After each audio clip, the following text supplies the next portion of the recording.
welcome back to another episode of In Between the Lines. Today's video, I will be making another NBA lottery mock draft video, but this is going to be my second attempt at making these selections based off of what I would do if I were the GM for each team. Um, yeah, let's get right into it. Now, with the number one overall pick, we have the Atlanta Hawks here on the board. And if I'm the Atlanta Hawks, I'm even with all the rumors, right, with Alex Sarr not wanting to do a workout with the Atlanta Hawks, I don't think that'll steer me away too much from picking Alex Sarr here. I think he complements the team very, very well. Him paired up with Trey Young would be really intriguing as a viewer and as a fan if I am a fan of the Atlanta Hawks. Um, I think Alex Sarr is a great rim runner. I think he's very comparable to Evan Mobley, a great shot blocker. He really helps this team defensively, especially down in the interior. And even out on the perimeter, he's very, very quick laterally, and I think he can, keep up for the most part with a lot of the guards.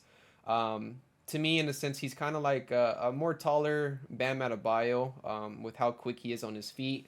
And I think he's the best overall talent for me personally. I think he's number one on my draft board. And if I'm the Atlanta Hawks, I'm doing everything in my power to try to convince Alex Sarr to come here. A great example would actually be Evan Mobley. You look at back at the previous draft for him, and I know that he didn't want to go to the Cavs. He didn't work out with the Cavs. He actually wanted to go to OKC, and look how that turned out. Right? They looked like he's doing pretty good over there. It doesn't seem like he's not playing for them. And if Alex Sarr goes to Atlanta Hawks, I think the same thing will happen. Like what happened to Evan Mobley. And hopefully over time, he'll grow to like the city. He'll grow to like the players, the organization. And with playing with someone like Trae Young, I think he'll just be spoon fed. So yeah, with the number one overall pick, I have Alex Sarr going to the Atlanta Hawks. Now for the Washington Wizards, now one can debate that there's really not too much of a need for a forward, small forward, or power forward, right? Just looking at all the forwards that they have, with them having Kyle Kuzma, Denny Avdia, Landry Shamet, Bilal Coulibaly, Corey Kispert, Patrick Baldwin Jr., and the list goes on, right? But for this team in particular, I don't think you could be too picky. I think you just got to get the best talent available. And with Zachary Russachet, I think he's the best 3-and-D prospect here. Um, and honestly, long term, I don't foresee them having Kyle Kuzma. Sure. Zachary Russachet, he's listed 6'8" here, but from all the other reports that I've looked at, he's listed at 6'10", so he has great size, great mobility. He's a great cutter off the ball. I know one thing that this team does need is a point guard, so hopefully they're able to keep Jones on the team, so that way they have some type of distributor here. But him paired up with Bilal Coulibaly, they'll have that French connection. And I think, yeah, he'd be a great addition to the team. I think he's very, very comparable to Keegan Murray at this point in time. Maybe Michael Porter Jr., but just with way better defense. Zachary Russachet, he's a great off-ball defender. And again, pairing up with Bilal Coulibaly, I think that'll just be a great rotation. And they can play power forward or small forward, and maybe Bilal can play shooting guard. Who knows? But I'm gonna have them take Zachary Russachet here, who is second on my big board here. For the Houston Rockets, I can see a couple of different things happening here. There's a lot of talks with them trading down to another team, and that other team, like for example, the Memphis Grizzlies, maybe OKC. A lot of other teams are very, very interested at Donovan Clingan being picked at number 3. But, for the sake of this video, I'm not going to have any trades happening, and I'm going to have the Rockets stick with their 3rd overall pick. And if I'm the Rockets, I mean, yeah, you take a look at Donovan Clingan, right? Especially since during the season, they were very, very intrigued and very close to getting Brook Lopez. And, with Brook Lopez being a great defensive player, you can look at Donovan Clingan and think that, he provides the same type of defensive ability like Brook Lopez can, right? And then there's a lot of upside with Donovan Clingan developing a 3-point shot. Now, I don't know how true that is. I would have to be looking at their workouts and see how consistently he can knock down the 3 ball. But I don't know. I think there's a better fit here. I think I would honestly go Reed Shepard over Donovan Clingan, being that you already have Alperen Şengün. And with Reed Shepard, I think he complements the team a little bit better than Donovan Clingan. Reed Shepard being able to space the floor, being great defensively, and being able to learn off of Fred VanVleet, I think that'll just be really really good for Reed Shepard's development. And when you look at a player like Fred VanVleet, I don't think he's your answer long term. I know this team drafted, Amin Thompson last year, and with the hope of Amin being your point guard of the future. So if that's true, having a player like Reed Shepard alongside Amin Thompson, I think is just a match made in heaven. They complement each other very, very well. And again, he complements Alperen Şengün with him being able to space the floor.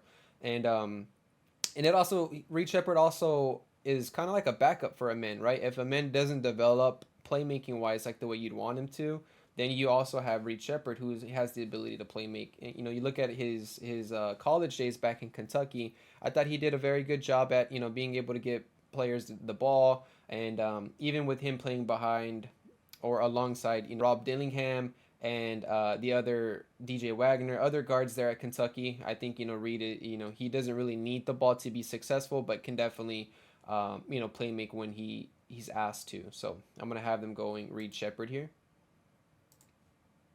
Now with the San Antonio Spurs here, as you can see, I am a Spurs fan. I have my Victor Wembanyama pop right here behind me. I know the Spurs fan base, the consensus is everyone wants Stephon Castle to go number 4 here. But honestly, for me, I'm not really too convinced with Stephon Castle being a true plate maker. And it kind of makes sense, right? When you look at the team that they had in UConn, and with him being a freshman, and a lot of other players on that team being older than him, and with the mindset of their coach wanting to obviously go back to back with their championships, it makes sense for that role not to be given to him, right? But I don't know. I'm not too convinced with him being a true playmaker. I do see the upside in taking him, but if you look at his floor, right, he's a great defensive player. He has great size listed at 6'5". But another need that the San Antonio Spurs do have is not only the point guard position, but it's also the small forward / power forward position. As of right now, we have Julian Champagnie playing our small forward position, and Julian Champagnie, I don't think he's the long term answer as far as being a starter. He could be a great bench piece and a great spark off the bench, him being a floor spacer. But here, I think I'm gonna be going Modest Bazilis. And the real difference as to why I'm going to be going Modest over Stephon Castle here is, one, I don't think Modest will be available at 8. And, I know Stephon Castle, it's a risk at him being available at 8 as well. But I think there's a higher probability of Stephon Castle being available at 8 rather than Modest. And then 2, Modest, he's listed at 6'8". So he's a little bit taller than Stephon Castle. He can fit right in at the small forward / power forward position. Him and Jeremy Sohan can be interchangeable, going back and forth between the two positions. And 2, I believe in more of Modest's shot, 3-point shot, than I do Stephon Castle. You look at Modest, him being a highly recruited high school prospect coming into college, and him having shooting the 3-point ball at a higher clip than Stephon Castle in high school as well. I believe he shot 40% or somewhere along those lines. And yeah, I mean, one thing that gives me a little bit more peace of mind as far as taking Modest is him playing in the G League. He already has, the feel as to what to expect from the 3-point line, with the range. And then plus he was the best player on the G League team, if not one of the best players with him and Ron, right? So him just playing alongside Victor Wembanyama, Devin Vassell, he's just going to have a lot more open shots comparable to what he got in the G League, right? Because him being the best player in the G League, obviously it was a lot easier for the opposing team to set up their defense to plan to stop Modest. And, with him being on the Spurs, he would be a 3rd, 4th option. So yeah, it would just open up the floor for him that much more. And, hopefully he's able to knock down at least the open corner shots. And, I have a little bit, slightly more belief that he'll be able to knock down the 3-point ball better than Stephon Castle. Now with the 5th overall pick, with this draft, I mean, obviously you see we have Donovan Clingan on the board, but when you have a player like Jalen Duren, I feel like it's kind of, you already have a player like that, with them two, they're too similar. So I'm gonna steer away from Donovan Clingan. You look at Stephon Castle, but with this team, I think you just need, spacing, especially when you have Cade, Jaden Ivey, Asor Thompson. With players like that, I think you just need someone more to space the floor. And with Stephon Castle, he wants to be a point guard, right? So I don't think he fits this team here. Um, I'm not gonna overthink it with this team. I think I'm gonna just go with a player like Dalton Connect. Maybe this is a little bit too high for the him being picked at the fifth overall pick here, but Dalton Connect is gonna go in the top 10, so it's not that much of a reach anyways. And Dalton Connect, he was a bucket coming out of college. There was games in the tournament where he scored like 30 points, 40 points, and he's a great movement shooter. He could actually dunk. He has a little bit of bounce, so he's pretty athletic, him being listed at 6'5", and I think he'd be a great piece alongside Cade Cunningham. We'll see what happens with Jaden Ivey. Maybe he can fight for the starting position with Dalton Connect. But overall, I think Dalton Connect has the highest floor with him being already a proven player, him being a little older as well, right? So he's a win ready now type player, but him 22 is not too old, right?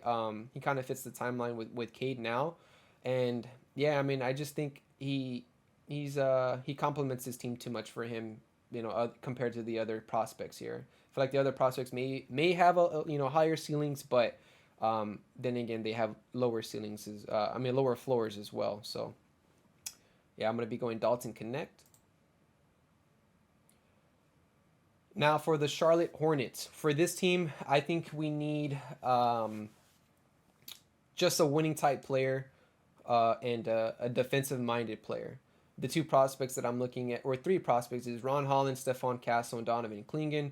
And honestly, I'm going to be going Donovan Clingan here only because I feel that the center position helps the defense a lot more so than the guard position, right? I think it helps the team's defense overall. And I know that they already have a player in Mark Williams, but with Mark Williams, with his injury history, who knows, how that'll be. And at the very least, you could put one of them at the bench. But if Donovan Clingan is comparable, he's viewed and compared to Rudy Gobert and Walker Kessler from the Utah Jazz, and if he's anything like that, he'll definitely raise the defense ceiling for this team, and at least he could cover the interior defense for this team. So I'm gonna be going Donovan Clingan, and with a lot of draft analysts, he's probably the best player on this board in a lot of people's eyes. So I'd be going Donovan Clingan.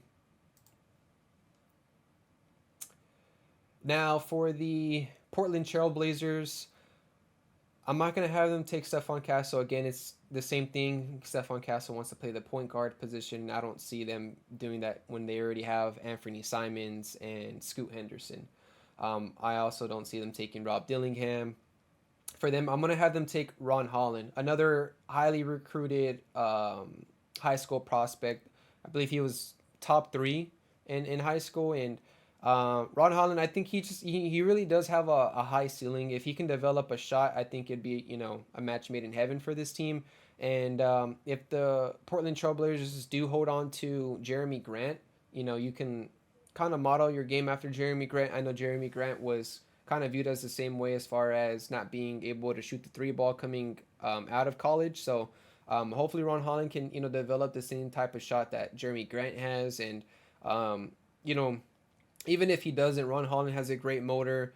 He's a great cutter. He's great in transition. And with him and Scoot Henderson running in transition, it'd be a scary sight to see. And then you look at other players on the team like Shaden Sharp, right? Also another high flyer who can space the floor. He can shoot the ball. And Ron Holland, he's not going to come to this team, with the team needing him to be the number 1 option or the number 2 option like the way they did in the G League, right? Ron Holland can just take it slow. He has players like Malcolm Brogdon, Scoot Henderson, Shaden Sharp again, who could open up the floor for him, and hopefully he can, develop a shot and at least knock down the corner threes or wide open shots, catch and shoot, things like that. All right, San Antonio Spurs. If the board does fall like this, I don't think the Spurs pass on him twice, and I wouldn't pass on Stephon Castle twice, right? Again, he'll get the opportunity to play point guard if it doesn't work out with him playing point guard. We have Trey Jones who can still play, but I think they'll definitely, if the Spurs were willing to give Jeremy Sohan a shot at playing the point guard, they'll definitely give Stephon Castle a shot at playing point guard. And at the very least, I mean, you can look at the tape, right, with Stephon Castle playing in college and playing alongside Donovan Clingan. He knows how to get the center of the ball, and that's basically what we need. We need someone to give Victor Wembanyama the ball, right? So he has some experience as far as dumping it down low to the center and being able to cut off ball. Right, you look at some of the plays that he's had in UConn. He was a great cutter. A lot of give and goes with Donovan Clingan, and again, at the very least, he'll be a great defender out in the perimeter, and hopefully he can develop a decent 3-point shot, at least at 35%. Something a little bit respectable and just able to knock down the open three. Again, he'll have a lot of opportunity, with a lot of open shots playing alongside Victor and Devin. So hopefully he develops that shot. All right, so with the ninth pick, the Memphis Grizzlies. There's a couple of options that we can go here. Honestly, for this team, I would prefer defense and in the wing position with them having a little bit of a smaller lineup, right? You have Marcus Smart listed at 6'3". You have Desmond Bane listed at 6'5", although he looks a little smaller. At least on TV, he looks smaller than 6'5". And then you have John Morant listed at 6'2". So that they're pretty small, right? With them three being your starting guards. A player that I'm looking at is Cody Williams. He's listed 6'6". He's compared to Jaden McDaniels, and if he's anything like Jaden McDaniels, I think that'd be a great fit for this team, especially because, I mean, who do you have at your power forward position or small forward? It's usually, I think, Zaire Williams or Gigi Jackson, or maybe Vince Williams. And look, he's 6'4", so at least Cody Williams being listed at 6'6". And maybe 6'7" with shoes on, gives you a little bit more size. Another player that I would look at is the center, for this team, right? You look at in the past them having Steven Adams and how good they were able to play with the player like Steven Adams on their team. Jaren Jackson being able to play the power forward position. I mean, although he's shown he can play the center position, I think he was a more better player playing the power forward position when they had Steven Adams.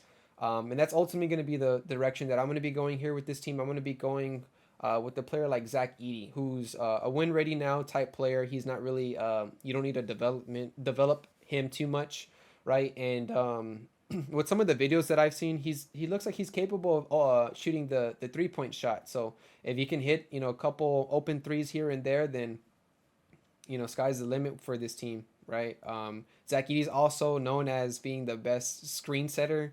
And he's a big boy, he's 7'3". So in the West, I think you need, some pretty good centers with them having to play my Spurs, having to play the Nuggets, and having to play the Wolves, right? I think having a center like Zach Edey will just lift this team overall and help them out in the playoffs. All right, so for the 10th overall pick, you have the Utah Jazz. If I'm the Jazz here, there's a couple of options that I'm looking at. I'm looking at either Nikola Topic or Rob Dillingham.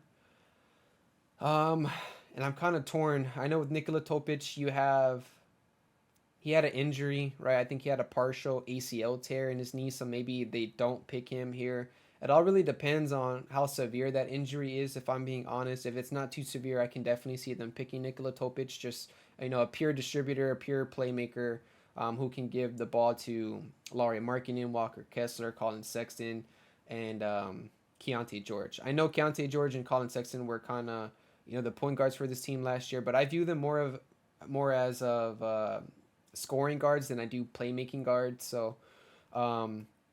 And for Nikola Topic, I mean, him having players like Sexton, George, Markkanen, those are players that can definitely space the floor for him. And, I think that could be a great fit for him. But again, with the injury being questionable, maybe they don't go him. Maybe you look at Rob Dillingham here, who's the best bucket here in this draft class. He can heat up very, very quick. I know a lot of people compare him to like Kemba Walker. Some people compare him to Darius Garland. And if he could be Darius Garland or even maybe like a Trae Young, then that can be the steal of the draft. Him falling to the Utah Jazz here at the 10th overall pick. It all really just depends on the type of role that he's going to be given, right? If he's going to be asked to score, then yeah, he'll probably turn into like a Kemba Walker or Jordan Clarkson, right? But if he's going to be looked to play make a little bit more, and him being a full time point guard, then I can see him being Darius Garland and a Trae Young type player. Again, I think he's the best scorer here in this draft. Can definitely shoot it. He's a 3 level scorer. Can definitely shoot the 3 ball at a high clip. I think he shot it 38 to 40%, somewhere around there. Um, but for this team here, I'm gonna be going.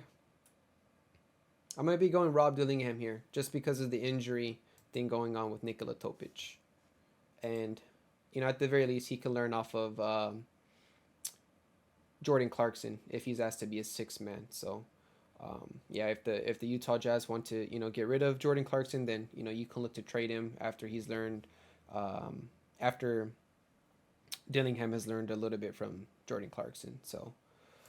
All right, so with the 11th pick here with the Bulls, I am going to be going. Well, for one, they traded for Josh Giddey, right? So I don't think they picked Nikola Topic, who is Josh Giddey 2.0 as of right now, anyways. Um, I think you go with the player with a high ceiling, and he's a little bit of a swing player. I'm gonna be going to John Salon here, him being listed at 6'8". Even if the Bulls, are crazy enough to keep DeMar DeRozan and Zach LaVine, he can compete for minutes with Patrick Williams, right? Patrick Williams is a free agent this summer, so who knows what's going to happen with him. But everything that I'm hearing is Zach LaVine's pretty much gone. I know they had like 15 trades that are on the table right now for Zach LaVine, and maybe you can move Patrick if they do decide to keep Patrick Williams. Maybe you move Patrick Williams to the 3, move to John Salon to the 4, and whatever happens with DeMar DeRozan, I don't think that affects the team too much as far as their selection and picking to John Salon here. But with John Salon, he has great size, 6'8". I think he has the ability to shoot the 3 ball. He's great in transition. He's very lengthy, great wingspan. And I think he just has a really, really high ceiling. He kind of looks very, very raw, like the way Giannis did coming out of the EuroLeague or wherever he came from. I forget where he came from exactly, but he looked very, very raw, right? And I think you look at Tejan Salon in the same way. And if the Chicago Bulls can develop him, I think sky's the limit for this kid.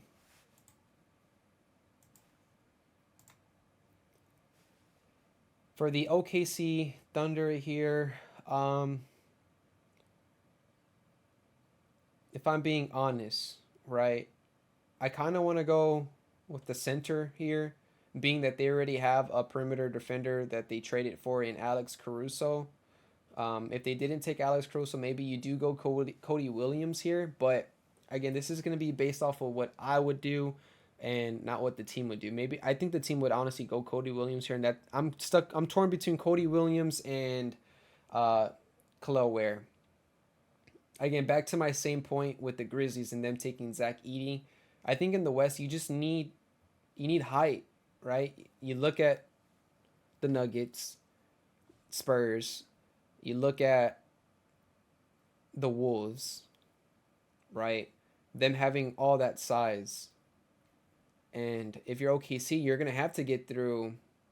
I won't mention the Spurs, right? Just because we make the playoffs. But if you look at OKC, you're going to have to go through the Nuggets. You're going to have to go through the Wolves.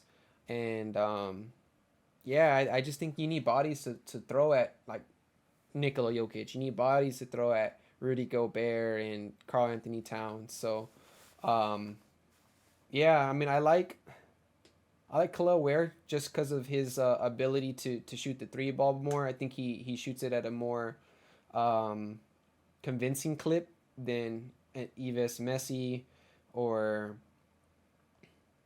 I mean, you can go Kyle Filipowski, but Khalil Ware I think is better defensively, and for this team, for OKC, you don't really need offense too much. I mean, you have Shea, you have Jalen Williams, you have Chet Holmgren, who are more than capable of giving you, getting you buckets.